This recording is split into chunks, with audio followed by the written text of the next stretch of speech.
Yeah, I think for any musician, one of the most important things you can do is to meet other people and play together, because it is a social thing.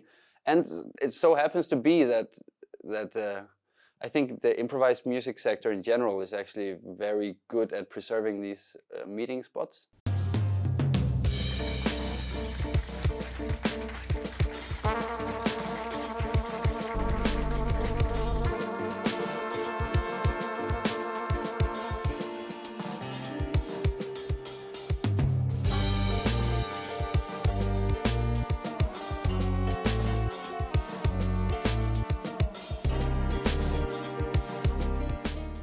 My name is Teis Semey. I'm a Danish guitarist and band leader, and I work with the Teis Semey Quintet mainly, which is the band I'm doing in Footprints.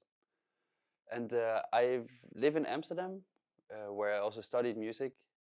And now these years, I'm just focusing a lot on trying to write cool music and play it for as many people as possible. When you live in like a place like Western Europe, you can also often forget that music is a social thing. It's, you know, when you always go to fancy venues and all, like it's a strong infrastructure.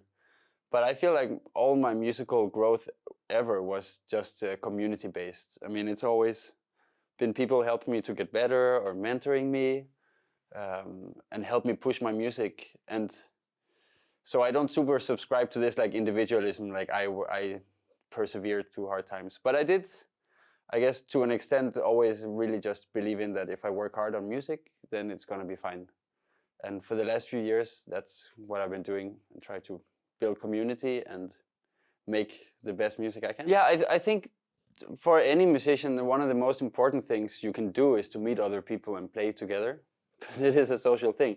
And it so happens to be that I think the improvised music sector in general is actually very good at preserving these meeting spots. And those places, I mean, it's the most important thing for any musician.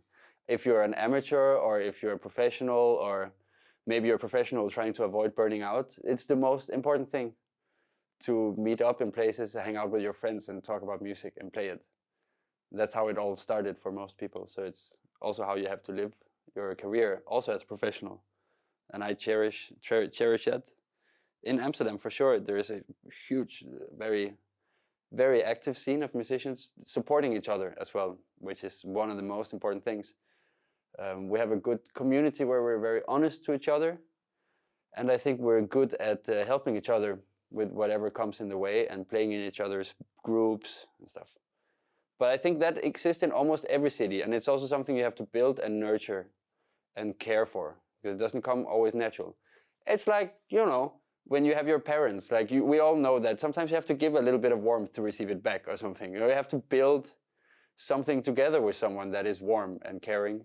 Same with the community, and that I think we've managed in Amsterdam to do quite well, but it exists in a lot of places and it comes and goes.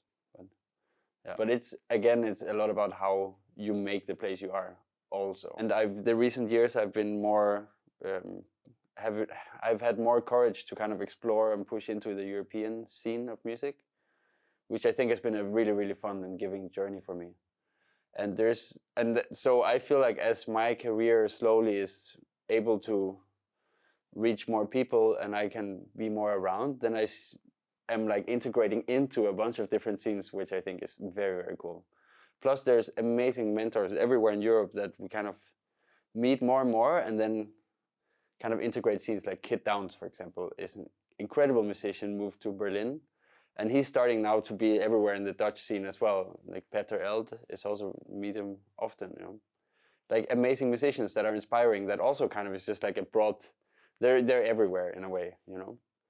And I think that's the most inspiring thing, where there's so many levels to the scene. You know, you have the local scene and national scene, but you also have like a sort of European scene where people meet different places and inspire each other. So there's so many sub-levels to different scenes. I honestly haven't noticed a lot of it, but there is few places in Amsterdam that are really good, that I found have been helpful to the scene. Like for example, Bimhouse, where we are now, is a place that's been really good, in my experience, of supporting artists around them. Also during the pandemic, to give us a place to rehearse, to give us a place to record, push our projects, even if they made no money off it, just because they're here. and they're empty and they shouldn't be. And I find that there are some places like this. There's a few fringe places in Amsterdam, also De Ruimte, someone, that are strong and support musicians and networks. And they are people that talk to each other. So if you have one place, you can also talk to them. Let's say we do with few. And that's possible within the circuit of Amsterdam. And it gets more tricky when you get bigger. But even in Netherlands, I think there is a network forming. So they know each other and you can kind of set up stuff next to, like, book together. But it has to be very local before I've seen it work. I've seen it work in bars in Amsterdam.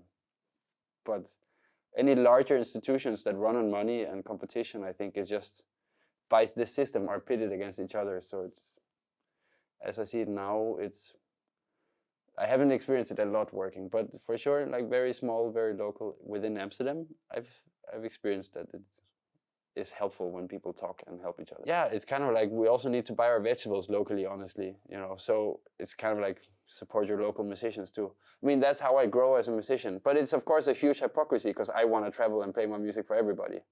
So there's also that. I mean, in the end, it's like a really tricky rabbit hole of stuff, because you come also into the idea of why do you want to be a musician? What is the whole idea of having a musician as a star that gets platformed? I'm on a video right now, which is weird because I'm going out to people that I probably won't meet.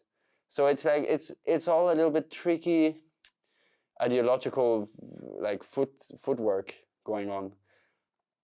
I think the local music, I guess, in a way, is like also it's all sort of experiences for people. And if you can make music that gives people experiences, then it's worth traveling for and giving that to people. But it seems like, God, no, I don't know, man. Human scale stuff sounds great, but it's not a necessity, you know. It's fine to travel for music, and you want to hear people that come from different places tell their story. That's also part of the fun. But definitely, I think what made me the musician I am now is because I was allowed to be that musician by the breeding ground in Amsterdam. Without my friends and without them allowing me to take the space I'm taking, I would not be here. By day, I'm invited to do this video, which I can only be this if I'm allowed to be this. So definitely the network works, but then it's about not hogging it to yourself, but also passing it on when you can. I also think caring and fostering love between people is very, very important. And that's also like a huge motivation for change, I think, in a lot of people. Just if you're nice to people and make people feel good, even if you don't agree with each other and stuff. So I think I try to be that change in a way. And then believe in what I say and say what I believe in.